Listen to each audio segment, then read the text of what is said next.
नमस्कार दोस्तों। आज हम लोग देखेंगे बुक्स और उनके ऑथर जो कि रिसेंट मंथ में लिखे गए हैं। तो चलिए स्टार्ट करते हैं। Book is the great sanction hack, written by Urjit Patel. अब इसको कैसे याद रखेंगे? तो जब किसी कंट्री के पास सैंक्शन लगता है तो वो कंट्री काफ़ी परेशान होती है, तो उसका हैक निकालता है, तोड़ निकालता है। तो हैक निकाल के वो जीत जाता है। तो इस तरीके से हम याद कर सकते हैं, great sanction hack written by Urjit Patel, क्योंकि इसमें जीत है तो Urjit Patel. Finding home again written by Richa Sharma. इसको कैसे मेमोराइज करना है? तो इसके लिए जो अमीर होते हैं, जो रिच होते हैं, वो क्या करते हैं, बार बार नए नए घर खरीदते रहते हैं, तो वो रिच होते हैं। तो फाइंडिंग होम अगेन निकी रिच है तो Richa Sharma. Ready relevant and resurgent second, ये सेकंड बुक है, ऑलरेडी इसी नाम से पब्लिश हो चुकी है पहले। तो इसको कौन लिखा है? CDS general Anil Chauhan. अब जिसमें ट्रिपल आर है तो बिल्कुल रेडी रहेंगे, और रेडी रहेंगे तो कौन होगा? चौहान, यानी कि चारों तरफ से रेडी रहते हैं, यानी चौतरफा तैयार, यानी Chauhan Anil Chauhan. After me chaos, after me chaos कौन लिखा है? M J Akbar. तो है ना, जैसे मेरे बाद बिल्कुल क्योस ही रहेगा, मतलब चीज़ें बेकार हो जाएंगी। तो ये किसके बाद हो रहा है? ये मुगलों के बाद, यानी कि आप इस तरह याद कर सकते हैं कि एम जे अकबर, उनके बाद क्योस होने वाला है।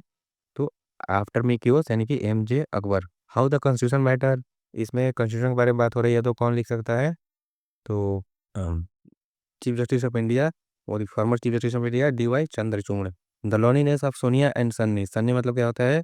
सूर्य, और सूर्य में क्या होता है? किरण।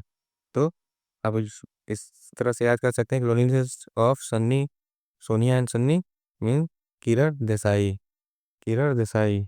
अगला है मोदी का मिशन, मोदी का मिशन किसने लिखा है? तो मोदी का मिशन बर्जेस, वर्जिश देसाई, वर्जिश देसाई। तो मोदी का मिशन एकदम पूरा देश देश में होता रहता है, तो इसको आप यूज सकते हैं वर्जिश देसाई से, देश में पूरा होता है तो वर्जिश, वर्जिश देसाई। नेक्स्ट बुक है Bharat, that is India reclaiming our identity, Abhijit Jogi. अब किसी भी जोगी जो होते हैं उनको उसकी पहनावा से पहचान सकते हैं, उनकी आइडेंटिटी, कि वो क्या पहने हुए हैं, भगवा पहने हुए हैं, ग्रीन पहने हुए हैं, या फिर वाइट पहने हुए हैं, ब्लैक पहने हुए हैं। तो इस तरह से उनके जो भी जोगी होते हैं उनको उनकी आइडेंटिटी पहचान सकते हैं उनके पहनावे से। तो इस प्रकार हम याद कर सकते हैं, रिक्लेमिंग अवर रियल आइडेंटिटी, यानी कि जोगी यानी अभिजीत जोगी, अभिजीत जोग। नेक्स्ट क्वेश्चन, अटल संस्मरण, अटल संस्मरण कौन लिखा है? अशोक टंडन। अब अशोक टंडन कौन थे? तो उनके सेक्रेटरी, उनके एडवाइजर थे, उनके एडवाइजर थे, पर्सनल एडवाइजर थे। तो जो कि अटल बिहारी वाजपेयी के, तो उनके समय में वो उनके एडवाइजर रहे हैं। तो और इस तरह से याद कर सकते हैं, जिसका सांस न मर रहा हो, यानी जिसे कोई शोक ना होता हो, अशोक। तो अटल संस्मरण यानी कि अशोक टंडन। नेक्स्ट बुक है the magic of lost earnings. अब जो मैजिक ऑफ लॉस्ट अर्निंग क्या है कि सुधा मूर्ति ने लिखा है, और इसको कैसे मेमोराइज कर सकते हैं? तो कोई भी अर्निंग लॉस्ट हो जाती है तो एक एंटरप्रेन्योर ही उसको रिकवर कर सकता है, और वो एंटरप्रेन्योर कौन है इसमें? भारत में सुधा मूर्ति। तो the magic of lost earning Sudha Murty. Flash, flash क्या है?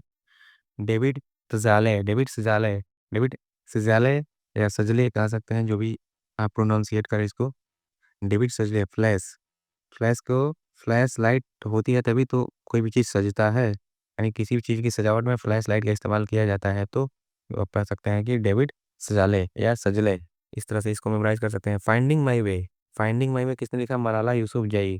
अब कोई भी अपना तरीका निकालेगा तो कहेगा कि दिस इज माई ला, माई ला, यानी कि Malala Yousafzai. Finding my way, Malala Yousafzai. Okay.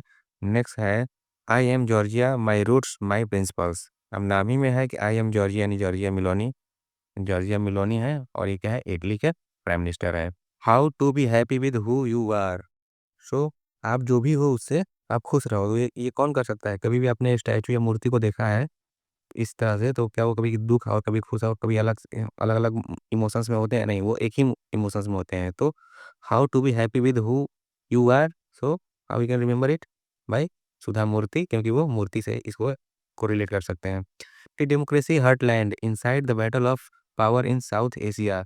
अब डेमोक्रेसी हार्टलैंड, अब एस वाई कुरैशी, अब इसको रट्टा मार लीजिए, S Y Quraishi. Next book है 12 year my messed up love story. अब जहाँ लव स्टोरी की बात हो गई, वो भी जिसमें 2.5 हो या फिर 2 हो, इस तरह से नंबर के साथ लव स्टोरी हो तो उसमें कौन सा आता है? चेतन भगत साहब आ जाएंगे। 2 स्टेट लव स्टोरी है चेतन भगत साहब का ही, तो इस तरह से हम इसको कोरिलेट कर सकते हैं। 12 years my messed up love story Chetan Bhagat. Salman Khan the sultan of Bollywood, इनको कौन लिखा है? मोहर बसु, मोहर बसु। इनको कोई याद करने की भी जरूरत नहीं है क्योंकि इस तरह की किताबें नहीं पूछी जाती हैं और खान साहब पर नहीं पूछी जाएंगी, तो don't worry about it. Economic development of India in Modi era. अब ये इसको क्वेश्चन लिखा है डॉक्टर सिकंदर कुमार। अब इकोनॉमिक डेवलपमेंट की बात की जा रही होगी मोदी इरा में, तो कौन लिखेगा? जो सबसे बड़ा सिकंदर होगा, क्योंकि इकोनॉमिक डेवलपमेंट जो कि दिखता है पेपर पर, वो उसके बारे में कोई लिख सकता है तो सिकंदर ही कहलाएगा, यानी कि सिकंदर कुमार। अब eternal vision of Sanatan culture इसने लिखा है तो वासुदेव देवनानी। अब इसको कैसे ले सकते हैं? तो ये सनातन कल्चर है, और सनातन कल्चर में कौन थे? तो कृष्ण की चर्चा ना हो या वासुदेव की चर्चा ना हो, ये हो नहीं सकता, तो वासुदेव देवनानी। वासुदेव यानी कि कृष्ण, तो सनातन कल्चर वासुदेव देवनानी। अगला बुक है the treatise for the remarkable Rohit Sharma. तो रिमार्केबल रोहित शर्मा और आर कौशिक, दोनों का RR हो गया। इस तरह से याद कर सकते हैं कि रोहित शर्मा कौन लिखेगा? भाई मेरे ही नाम वाले आ जाओ, तो R Kaushik. The treatise of remarkable Rohit Sharma, यानी कि इसमें RRR हो गया। रिमार्केबल रोहित यानी कि R Kaushik, RRR। MS Swaminathan, the man who fed India. अब इनके बारे में कौन लिखेगा? वो किसी जो आदमी किसी को खाना खिलाता है उसके प्रिय सभी लोग हो जाते हैं, वो सभी का प्रिय होता है, तो ये प्रियंवदा जयकुमार। जो आदमी किसी को अगर खाना खिलाए तो वो सभी के प्रिय हो जाता है, तो उसके लिए हम क्या यूज करेंगे? प्रिय, यानी प्रियंवदा जयकुमार। तो MS Swaminathan the man who fed India, who wrote this? Priyamvada Jaikumar. फिर वाई द कॉन्स्टिट्यूशन मैटर, फिर कॉन्स्टिट्यूशन की बात आ गई, कॉन्स्टिट्यूशन की बात आएगी तो कौन लिखेगा? भाई चीफ जस्टिस ऑफ इंडिया, तो ये है former chief justice of India DY Chandrachud. फिर mother Mary comes to me memoir है, संस्मरण है, तो किसने लिखा?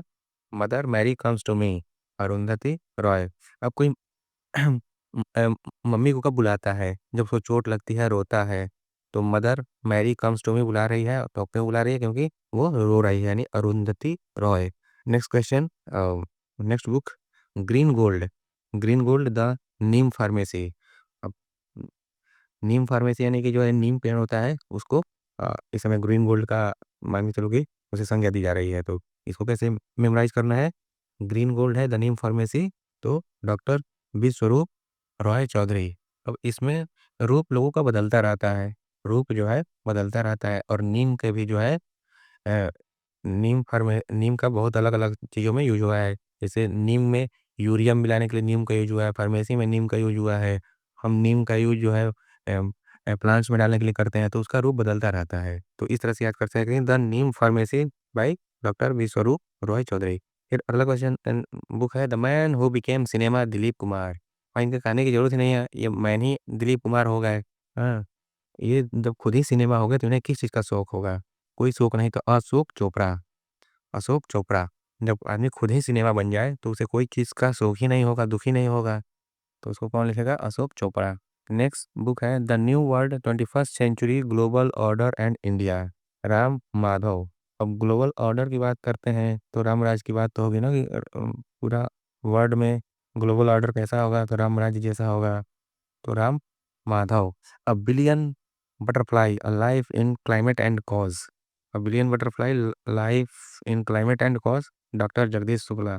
अब यहाँ बिलियन बटरफ्लाई की बात करें, उनके लाइफ के क्लाइमेट चेंज और उसके काज के बारे में इसे बताना है, तो कौन करेगा?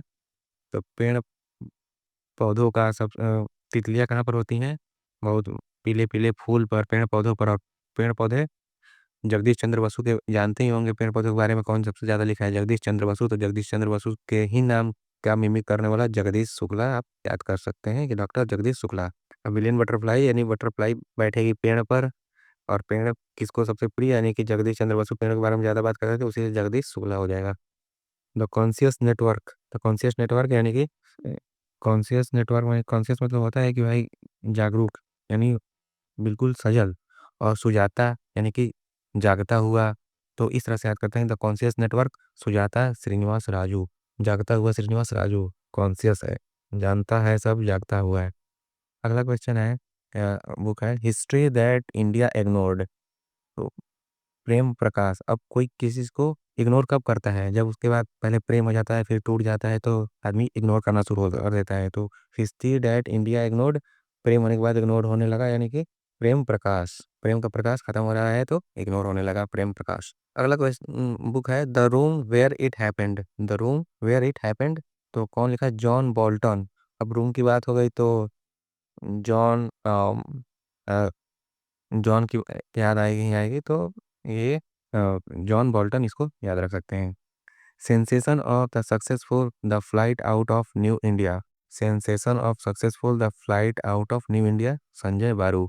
अब जो कि इतना पॉलिटिकली कमेंट करने वाले हैं संजय बारू, तो वो सेंसेशन ऑफ सक्सेसफुल लिखेंगे और flight out of new India के बारे में तो संजय बारू। And in praise of collision politics, Manoj Jha. अगर इसमें से आपको भी कोई बेहतर जो है आइडिया आ रहा है इसको मेमोराइज करने के, तो कमेंट में ज़रूर लिखें। कमेंट में ज़रूर लिखें कि किस बुक को, कौन सी बुक को मेमोराइज करने के लिए बेस्ट आइडिया क्या हो सकता है, बेस्ट आइडिया क्या हो सकता है, तो ज़रूर लिखें इसको। Thank you for watching, subscribe channel.